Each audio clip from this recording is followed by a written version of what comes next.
No, you know, there are other ways, and there are simpler ways of dealing with whether it's death or cancer or an illness or a loss or a divorce or emotional upheaval. There's different ways of dealing with all this stuff. And what would you say from the top of your head? What's the, you know, sort of the funniest or most entertaining topic you've come across that you've discussed? Can you think of something? If I say this, death. Was funniest? Yeah. Okay, that's good reason for everyone to come and attend the Invisible Circle. Absolutely.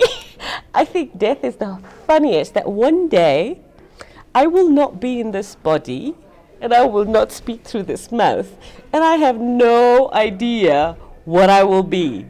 But what about the fact that the ones closest to you, the ones you love, you're going to leave them behind? And how would, do you not feel that that should be reason for you to feel sad about death, that they're going to be left alone here and you're not going to be in their lives? No, they're not going to be left alone. The world has 7.5 billion people. What about, you said you have a daughter. I don't know how many children you have. I have 2 girls. So your daughters, when you die,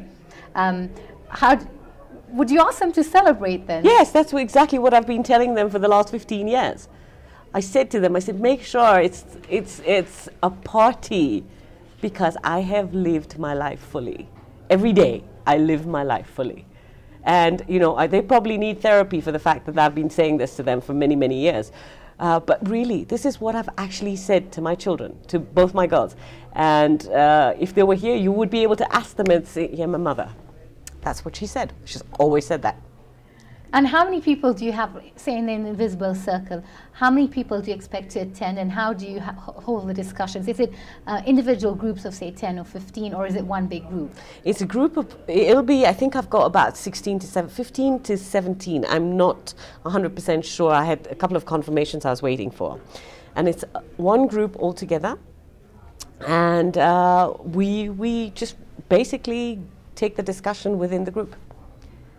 And it's just happening this evening. This oh, evening. no. The Invisible Circle will be an ongoing thing. I'm gauging how we go today, and then whether I need to do it every 2 weeks or once a month, because I will get feedback from the attendees as to what would be appropriate, because I don't work from, I'm not structured, I don't plan, I speak off the cuff, and so I let it flow. I trust that every moment will bring what it is meant to bring.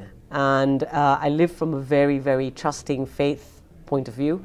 I don't force things. If things don't work, then that means they're not meant to work. If things work, then that's the way they were meant to be. It sounds so inspirational. But you said how, you know, you give advice, but it's discussion for, you know, how death is the most entertaining thing you discussed. But do you personally have these days where you're feeling depressed or low or angry? How do you help yourself? Okay, of course I do. I mean, everyone needs to understand that we're human. There will be days where I go down. And what I've learned now is, before, if something upset me, it would take me days. Now, if something upsets me, I just look at myself, I observe how I'm feeling, I ask myself why I'm feeling the way I'm feeling, and I have come to understand the fact that it's not about anyone out there. It's about how I'm feeling.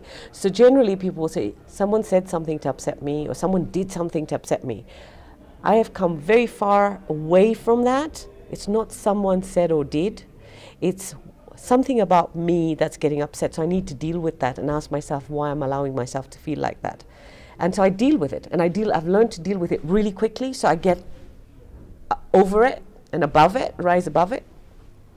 Because the thing is, when we're vibrating at this level, which is down here, more and more of that stuff's going to come to us. Yeah, because we're feeling so desolate and so down and not happy. I don't like to live in that space too long. I let myself stay there for as long as I need to, but I don't embroil myself in it. So I come out and say, you know, hey, moment's Rising gone. up to the occasion. There you go. What sort of ages then attend your discussions? You know, it's wonderful because my focus is youth. Men, oh God, yes, I want men to attend, more men to attend my sessions, because we have a huge gap. Men, from the time they're little boys, are told not to express. And until we have a huge shift where men are concerned, our society is not going to change. The youth are our future. We need to get them thinking from a different viewpoint. Women, for sure. I mean, women will come because they're inherently more emotionally based. So I have all age groups and I have a mixed group.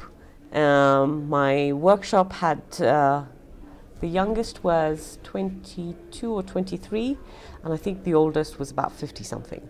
So it's a good mixed group.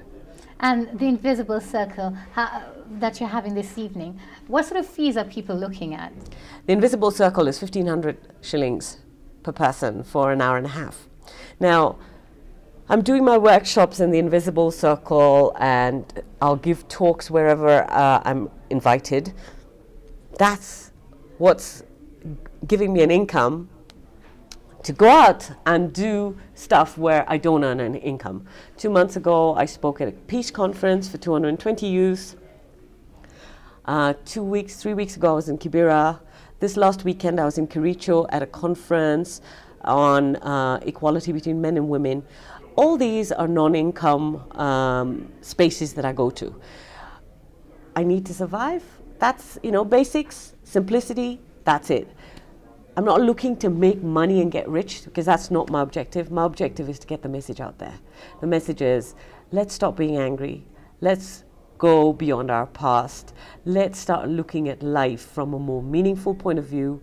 Let's look at how we can create some way of creating more peace in our lives, because as we create peace individually, we collectively start walking towards creating just a much better space, community, society, country, life, and future for our children.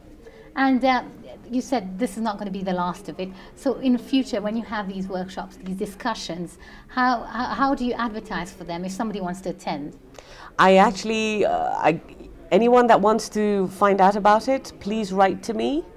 Please call me. I'll put you on my database, and you'll get the information as I keep programming new agendas, new workshops, new meetups. And what's your email address? My email address is, the best thing is to write to me through www.tazim.net.